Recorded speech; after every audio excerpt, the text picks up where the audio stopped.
दोस्तों, स्वागत है आप सभी का आपके इस प्यारे से खूबसूरत यूट्यूब चैनल टारगेट विद आंसू पर। कैसे हैं प्यारे साथियों? उम्मीद है एकदम शानदार होंगे, ज़बरदस्त होंगे और अपनी पढ़ाई को एक अच्छे स्तर पर कर रहे होंगे।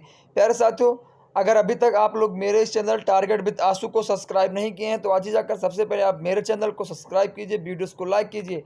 आज का टॉपिक जो है वो रहेगा यूज ऑफ देयर का, यानी आज हम बात करेंगे कि देयर का प्रयोग कैसे किया जाता है, कहाँ पर करते हैं और किन किन बातों का ध्यान रखना होता है। तो अगर अभी तक आप लोग मेरे चैनल पर नए हैं तो चैनल को सब्सक्राइब कीजिए, वीडियोस को लाइक कीजिए और कमेंट करके बताइए क्लासेस आपको कैसी लगी, क्योंकि अब 1000 सब्सक्राइबर पूरा होने में करीब 20 या 25 सब्सक्राइबर कम है।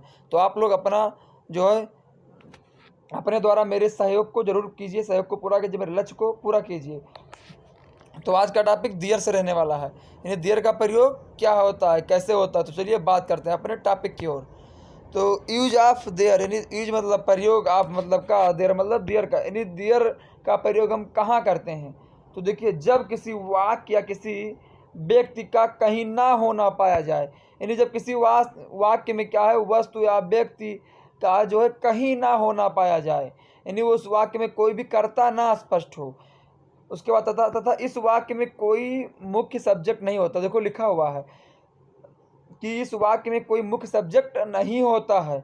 ऐसे सिंपल सेंटेंस में देयर का प्रयोग करते हैं, यानी देयर का प्रयोग सब्जेक्ट के रूप में करते हैं। यानी कह सकते हैं कि देयर हमारा जो है सब्जेक्ट का काम करता है। यानी ऐसे हिंदी वाले वाक्य जिसमें कर्ता ना अस्पष्ट हो, कर्ता क्या है, ना अस्पष्ट हो। और ध्यान रखना, उसमें मौसम, समय और के बारे में बात ना किया हो, यानी मौसम के बारे में बात ना की गई हो, तो मौसम और समय के बारे में बात ना की गई हो तथा उसमें कर्ता ना अस्पष्ट हो, तो वहाँ पर हम कर्ता के रूप में दियर का प्रयोग करते हैं।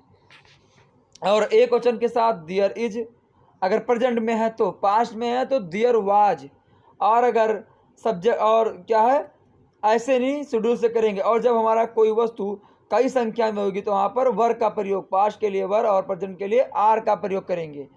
तो चलिए, अब पहला एग्जाम्पल है, एक किसान था। क्या, एक किसान था, तो यहाँ पर कर्ता स्पष्ट नहीं है, तो क्या होगा, दियर का प्रयोग किया जाएगा। तो ये किसान था यानी पास्ट में है, तो दियर वाज ये फार्मर, यानी एक किसान था। उम्मीद है समझ में आप लोग को अच्छे से आ गया होगा। तो चलिए अगले एग्जाम्पल को देखते हैं। अगला एग्जाम्पल है कुछ था।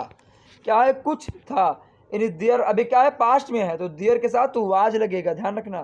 तो दियर वाज समथिंग, यानी कुछ था। अगला तीसरा वाक्य, कोई है। क्या है, कोई है, तो ये क्या है, प्रेजेंट में, यानी हा है, तो हा किसमें, प्रेजेंट। तो दियर is somebody, their is somebody, यानी कोई है।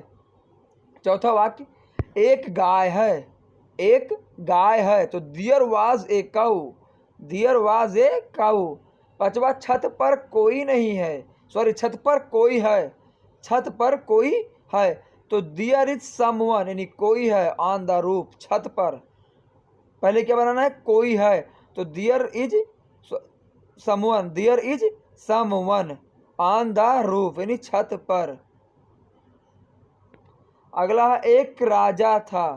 क्या, एक राजा था, तो दियर वाज ये किंग, एक राजा था, दियर वाज ये किंग। तो देखो दूसरा वाक्य क्या था, कुछ था, यानी दियर वाज समथिंग।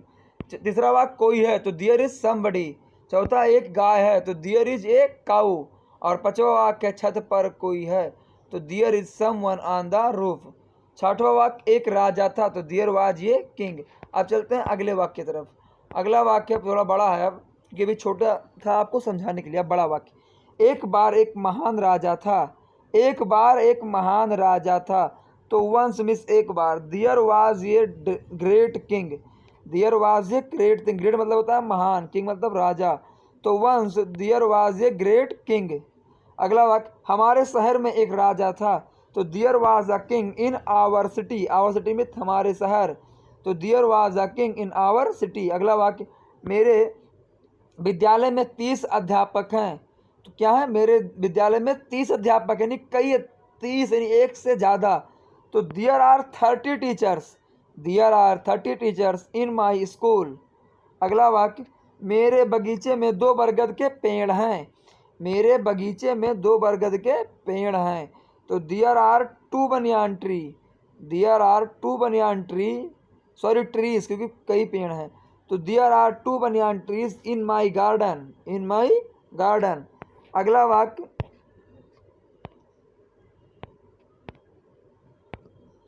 इस पुस्तक में कुछ अध्याय नहीं है। इस पुस्तक में कुछ अध्याय नहीं है। तो there are no some lesson, there are no some lessons the book. अगला वाक्य, बॉक्स में पेंसिल नहीं है। तो there is no pencil in the box, इसमें नहीं के लिए नो का प्रयोग करेंगे। तो there is no pencil in the box. अगला है, क्या दिन में 24 घंटे होते हैं? क्या दिन में 24 घंटे होते हैं? तो there are 24 hours in a day, there are 24 hours in a day. अगला वाक्य, क्या तुम्हारे कमरे में कोई नहीं था? तो was there nobody in your room, was there nobody in your room. अगला वाक्य, क्या जंगल में कोई जंगली जानवर है? क्या जंगल में कोई जंगली जानवर है? तो is there any wild animal, is there any wild animal in the forest, यानी जंगल में। इसके बाद अगला है, इस गली में बच्चे क्यों नहीं हैं?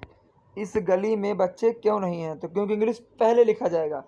तो why are there not children in this street, why are there not children in this street, इस गली में बच्चे क्यों नहीं हैं? अगला वाक्य, खेल के मैदान में कितने विद्यार्थी हैं? सॉरी, विद्यार्थी गलत लिख गया, आप लोग सही कर लेना। खेल के मैदान में कितने विद्यार्थी हैं, समझ रहे हैं ना? क्या है वाक्य, खेल के मैदान में कितने विद्यार्थी हैं? तो हाउ मैनी स्टूडेंट। अब देखिए एक कॉन्सेप्ट आप लोग समझ लीजिए, इसमें जो है हाउ और ये हाउ मैनी और हाउ मच का अंतर क्या होता है। जहाँ पर कितना, कितनी, कितने के बाद कोई ऐसा नाउन हो जो काउंटेबल, इसे हम गिन सके, तो वहाँ पर हाउ मैनी का प्रयोग करेंगे। और कितना, कितने के बाद अगर कहीं भी अगर जो है कोई अनकाउंटेबल यानी अगणनीय संख्या है, तो वहाँ पर हम हाउ मच का प्रयोग करेंगे। ठीक है, तो जहाँ हम गिन सकेंगे वहाँ मैनी, जहाँ नहीं गिनेंगे वहाँ मच। ये कॉन्सेप्ट आप लोग लिख लीजिए, कापी में नोट कर लीजिए ऊपर की तरफ। तो इसमें क्या है, लड़कियों को, विद्यार्थियों को हम गिन सकते हैं। तो how many student, how many student are there in the playground, how many students are there in the playground. अगला है, कक्षा में कोई लड़के क्यों नहीं हैं? कक्षा में कोई लड़के क्यों नहीं हैं? तो why is there no boy, कक्षा में कोई लड़के क्यों नहीं हैं? तो why is there no any boy in the class, why is there no any boy, यानी कोई लड़के इन द क्लास। अगला, तुम्हारी कक्षा में कितने छात्र हैं? तुम्हारी कक्षा में कितने छात्र हैं? तो how many students are there in your class, how many students are there in your class. तो उम्मीद है कि ये क्लास आप लोग के समझ में अच्छे से आ गई होगी। बाकी मिलते हैं अगली क्लास में कुछ नया लेकर। तब तक के लिए आप सभी लोग मेरे इस चैनल टारगेट विद आंसू पर बने रहिए। हमारी वीडियोस को लाइक कीजिए, वीडियो के अंत में कमेंट कीजिए, वीडियो को अधिक से अधिक संख्या में लोगों तक शेयर कीजिए, लोगों तक पहुँचाइए, ताकि हमारे भी सब्सक्राइबर और ज़्यादा बढ़े और हम आप लोगों के लिए अच्छी अच्छी क्लासेस प्रोवाइड करा सकें निःशुल्क, बिना पैसे के। वो शिक्षा जो आप कहीं किसी कोचिंग संस्थान में हज़ारों पैसा फूंकने के बाद आपको नहीं मिल पाती है, वो चीज़ें हम आपको फ्री में, फ्री ऑफ कास्ट आपके इस मोबाइल में, आपके हाथ में, आपके सामने स्क्रीन पे आता रहूँगा। तो आप लोग चैनल को सब्सक्राइब कीजिए और हमें आगे बढ़ने में अपना सहयोग दीजिए। धन्यवाद। मिलते हैं अगली क्लास में कुछ नया लेकर। मेरे साथ वीडियो के लास्ट तक बने रहने के लिए आप सभी का तहे दिल से धन्यवाद। आप सभी का दिन शुभ हो।